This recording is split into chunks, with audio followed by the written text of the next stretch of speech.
Hello friends, welcome to my channel. তোমরা কেমন আছো? আশা করি তোমরা সবাই ভালো আছো। আমিও খুব ভালো আছি।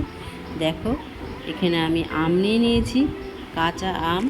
দুটো আমকে আমি ছোটো ছোটো টুকরো করে নিয়েছি, নিয়ে আমি এখানে পেস্ট করে নিলাম। চলো আজ কি বানাচ্ছি সেটা তোমাদের সাথে শেয়ার করছি। এই গরমে কাঁচা আমের আইসক্রিম। দেখো, এখানে পেস্ট করা হয়ে গেছে।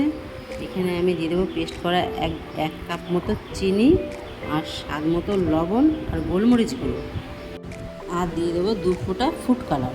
কারণ কাঁচা আমের আইসক্রিম যেহেতু একটু কালার না হলে নিশ্চয়ই ভালো লাগবে না, যার জন্য 2 ফোঁটা ফুড কালার দিয়ে আমি ভালো করে এটাকে মিক্সড করে নিচ্ছি।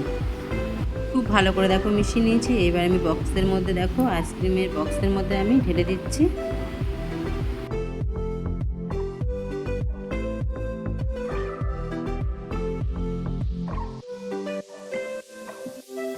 আমার ঢালা হয়ে গেছে, দুটো বাকি আছে, দুটোর মধ্যে হয়নি। এবার চলো ঢাকনাগুলো আটকে দিচ্ছি।